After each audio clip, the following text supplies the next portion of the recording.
जानना चाहूँगी कि डायबिटीज़ क्या है और कितने तरह की होती है। सबसे पहले डायबिटीज़ क्या है? डायबिटीज़ एक लाइफस्टाइल हेल्थ प्रॉब्लम है। जब भी हम खाना खाते हैं, हम इसलिए खाना खाते हैं क्योंकि उस समय एनर्जी मिले। जब ये खाना हम खाते हैं तो हमारा बॉडी उसको ग्लूकोज में कन्वर्ट करता है। तो ये ग्लूकोज हमारे शरीर के हर एक सेल जो होते हैं उसके अंदर आना ज़रूरी है। ये ग्लूकोज को शरीर के सेल के अंदर जाने के लिए एक प्रकार का हार्मोन की ज़रूरत होती है जिसको हम इंसुलिन कहते हैं। ये इंसुलिन बनता है हमारे शरीर में, जो पैनक्रिया नाम का ऑर्गन होता है वो बनाता है इंसुलिन। ये इंसुलिन का काम यही है कि जो ग्लूकोज सेल के बाहर है उसको अंदर भेजे। कोई सिचुएशंस में जैसे टाइप 2 डायबिटीज़ जो है, जिसमें इंसुलिन काम बराबर नहीं करता है और उसके वजह से ग्लूकोज शरीर के सेल के अंदर नहीं जा पाता। इसके वजह से जो ग्लूकोज जो है वो इकट्ठा होता है खून के अंदर और इसी को डायबिटीज़ कहते हैं। डायबिटीज़ के बेसिकली 3 प्रकार है। एक है टाइप 1 डायबिटीज़, दूसरा है टाइप 2 डायबिटीज़ और तीसरा डायबिटीज़ जो गर्भावस्था में पाया जाता है जिसको हम जेस्टेशनल डायबिटीज़ कहते हैं। अच्छा, तो अगर इनके बारे में हम जानना चाहें तो मैं ये आपसे पूछूंगी कि कौन लोग हैं जिनको ये रिस्क फैक्टर ज़्यादा हो सकता है ये तीनों तरह के डायबिटीज़ का। टाइप 1 डायबिटीज़ का risk factor as such lifestyle related नहीं है, लेकिन ये काफ़ी हद तक हेरिडिटरी माना जाता है, जहाँ पे एक फैमिली मेम्बर से दूसरे फैमिली मेम्बर में हो सकता है।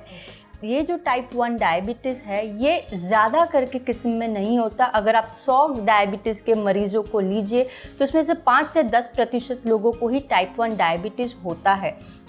ये डायबिटीज़ यूजुअली छोटे बच्चों में पाया जाता है। आजकल इवन एडोलेसेंट एज यानी 15 से 17 की एज तक भी ये टाइप 1 डायबिटीज़ पाया जाता है।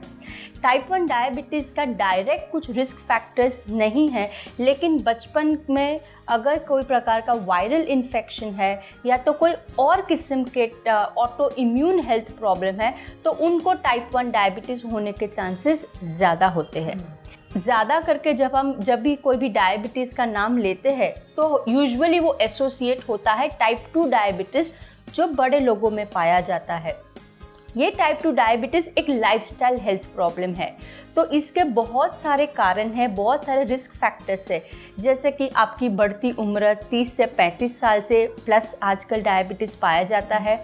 देन अगर आपको मोटापा है, आपका BMI 30 या 30 प्लस है, आपको ऑलरेडी ब्लड प्रेशर यानी रक्तचाप है, या तो आप कोलेस्ट्रॉल जिसमें चर्बी का बढ़ना, या तो आपको कोई हार्ट प्रॉब्लम, किडनी प्रॉब्लम है, तो आपके डायबिटीज़ होने के चांसेस बढ़ जाते हैं। इसके साथ साथ फैमिली हिस्ट्री बहुत इम्पॉर्टेंट है। तो अगर आपके माता पिता या भाई बहन किसी को डायबिटीज़ है तो आपको होने के चांसेस ज़्यादा है। अगर आप धूम्रपान कर रहे हैं, स्मोकिंग कर रहे हैं, अगर आप अल्कोहल दारू का व्यसन कर रहे हैं, अगर आपकी लाइफस्टाइल में खान पीन में ध्यान नहीं दे रहे, आप ज़्यादा जंक फूड खा रहे हैं, फास्ट फूड खा रहे हैं, ऑयली खाना खा रहे हैं, तो भी डायबिटीज़ हो सकता है। और अगर आपको ज़्यादा एक्सरसाइज नहीं कर रहे, सुस्त ज़िंदगी बिता रहे हैं, या तो आपको बहुत स्ट्रेस है, तो डायबिटीज़ 2 होने के, टाइप 2 डायबिटीज़ होने का कोई एक रीज़न नहीं है। तीसरा प्रकार जो है जेस्टेशनल डायबिटीज़, जो खास करके गर्भावस्था में ही पाया जाता है, उन सब के भी रिस्क फैक्टर्स जैसे मैंने टाइप 2 डायबिटीज़ के बताए वो रिस्क फैक्टर्स है। उसके साथ साथ अगर कोई लेडीज़ को PCOS यानी हार्मोनल प्रॉब्लम है, या तो फिर थायराइड प्रॉब्लम है, ओबेसिटी है, तो उनको ये सब रिस्क फैक्टर्स के साथ साथ ये सब होने के बावजूद से जेस्टेशनल डायबिटीज़ होने के चांसेस बहुत ज़्यादा बढ़ जाते हैं।